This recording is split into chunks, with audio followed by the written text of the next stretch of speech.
Hello, my family. I'm sitting here enjoying some coffee and just doing a little bit of reading. Um, and I wanted to share it with you, and I wanted to share it with you all, particularly because I love you and because so much is happening in the world and in our own lives. And it just seems to be a very crucial, critical moment in time where things are getting quite serious. And I was led to this passage today just as I've been contemplating and thinking about what's been happening, what's been going on, and the reactions and responses to what's been going on. And so I think the Spirit has led me to this passage, and I wanted to kind of just read through it and give you some of my notes that I have on it, because I think it's significant, and I also would love some feedback. Maybe I am not reading this correctly, but I feel like I am, and if I am, it has radical implications on our lives and life in general. So the passage is Matthew 25, verses 31 to 46. It says this: "When the Son of Man comes in his glory, and all the angels with him, then he will sit on his glorious throne. Before him will be gathered all the nations, and he will separate people from one another as a shepherd separates the sheep from the goats. And he will place the sheep on his right, but the goats on the left. Then the king will say to those on his right, 'Come, you who are blessed by my Father, inherit the kingdom prepared for you from the foundation of the world. For I was hungry, and you gave me food. I was thirsty, and you gave me drink. I was a stranger, and you welcomed me. I was naked, and you clothed me. I was sick, and you visited me. I was in prison, and you came to me.' Then the righteous will answer him, saying, 'Lord, when did we see you hungry and feed you, or thirsty and give you drink? And when did we see you a stranger and welcome you, or naked and clothe you? And when did we see you sick or in prison and visit you?' And the king will answer them, 'Truly I say to you, as you did it to one of the least of these, my brothers, you did it to me.' Then he will say to those on his left, 'Depart from me, you cursed, into the eternal fire prepared for the devil and his angels. For I was hungry, and you gave me no food. I was thirsty, and you gave me no drink. I was a stranger, and you did not welcome me. Naked, and you did not clothe me. Sick and in prison, and you did not visit me.' Then they also will answer, saying, 'Lord, when did we see you hungry or thirsty or a stranger or naked or sick or in prison and did not minister to you?' Then he will answer them, saying, 'Truly I say to you, as you did not do it to one of the least of these, you did not do it to me.' And these will go away into eternal punishment, but the righteous into eternal life." Obviously, this passage has been interpreted and talked about in a specific way, more of the eternal torment and hell of believers versus non-believers. And I sat with this today, and I wanted to read it within its context and truly gain an understanding of what Jesus is speaking of here. And obviously, I could be wrong, but this is why I'm sharing it with you all. So this is contextually, Jesus is speaking of the final judgment, not necessarily of individuals. Individuals are at play, but contextually, it's the final judgment of the nations. It says in verse 32, "Before him will be gathered all the nations." And then through that, before the gathering of all the nations, there's the separation of sheep on the right and goats on the left. And in verse 34, the sheep, those who are on the right with Jesus, are those who are blessed. And when I read that, verse 34, come you who are blessed by my Father, it automatically brings me back to the Beatitudes in Matthew 5.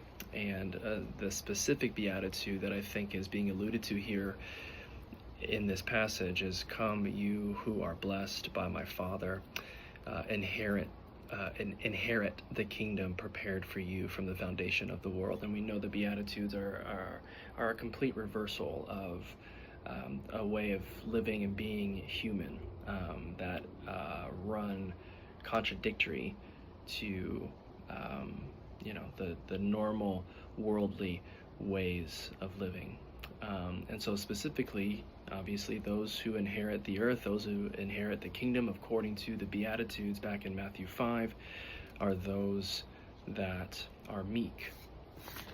And of course, we need to understand what meek means then. Come those who are blessed. Who are the people that are blessed? Blessed are the things in the Beatitudes, but also what does it mean to be meek? According to the original languages, we have the Greek word for meek, which I can't pronounce it, so the Greek word for meek has this idea that Aristotle once said that this is the virtue between angry and apathy. So the virtue between anger and apathy. There's something in between being angry and about something and then being apathetic towards something, being reactive and angry towards it, or just being completely apathetic. Who cares? It's none of my business. But there's this third way, this middle ground of meekness, of gentleness, of humility, of strength that is under control. And this is alluded back to Psalm 37:11 that says the same thing, that that the meek will inherit the earth. So this is not something necessarily new that Jesus is talking about. It's something that's deeply embedded within the Old Testament itself. And this characteristic, this virtue of meekness, is not passive, but patient. It's not domineering, but it's gentle. It does not seek its own power. Instead, it seeks God's power. And so those who are blessed, those who are inheriting God's kingdom, are those that are living a life of gentleness and humility, that they're not living in anger and they're not living in apathy, but they're living in this style of meekness. And why, and so the question for me then is why? Why are those who are blessed, those who are inheriting the kingdom, why? What is it that grants them this access to the kingdom?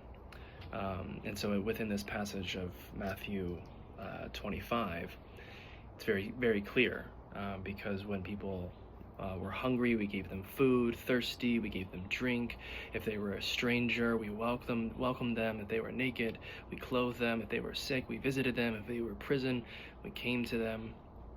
And these are who Jesus calls the righteous. And so within this passage again, the righteous are like, when did we see you hungry, thirsty, naked, etc., etc.? And it's simply that what you did for the least of these, what you did for one of the least of these specifically.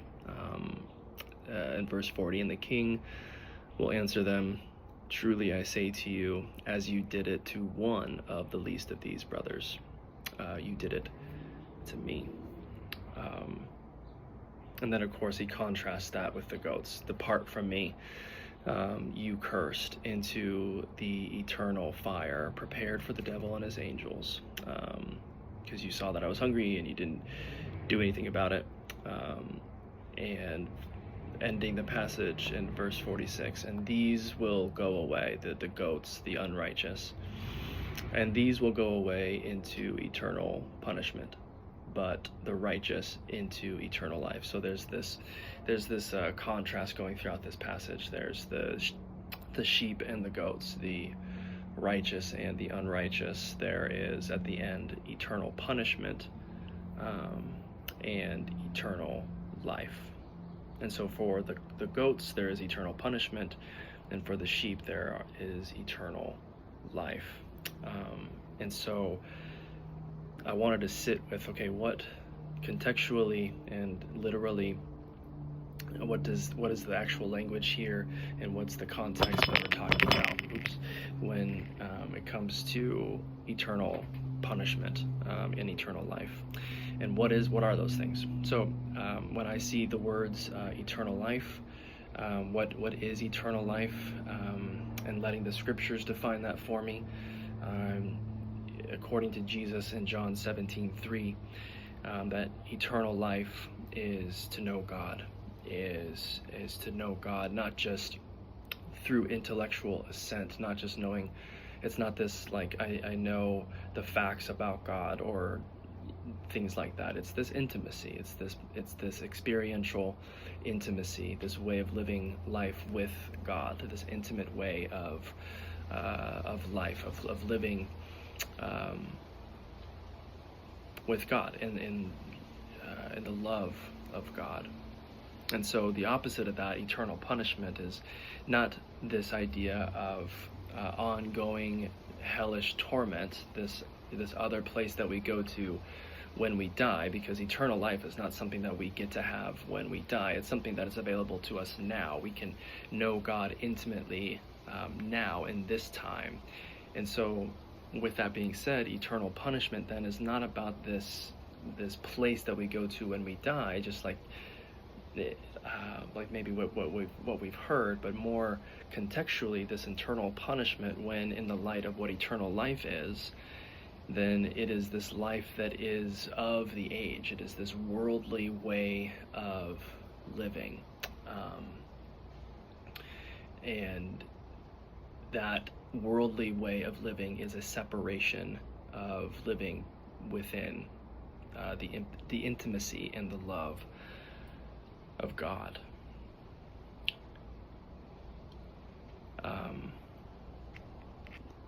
So what this passage is saying is that those who are truly saved are those that are caring for the least of these, and those that, and the caring for the least of these, because that is the most pure expression, according to the scriptures, of divine love, is taking your own power, sacrificing that, surrendering that, as meekness is, being gentle and humble, and then taking that power, not garnering it for yourself and for your people, but to give that power back, to surrender that, and to care for people who need it most. And so this then calls to mind Matthew 7, verses 21 to 23. Similar within the Beatitudes, this is the Sermon on the Mount. And in Matthew 7, 21, 23, not everyone who says to me, Lord, Lord, will enter the kingdom of heaven, but the one who does the will of my Father who is in heaven. And on that day will say to me, Lord, Lord, did we not prophesy in your name, cast out demons in your name, and do many mighty works in your name? And then will I declare to them, I never knew you. Depart from me, you workers of lawlessness.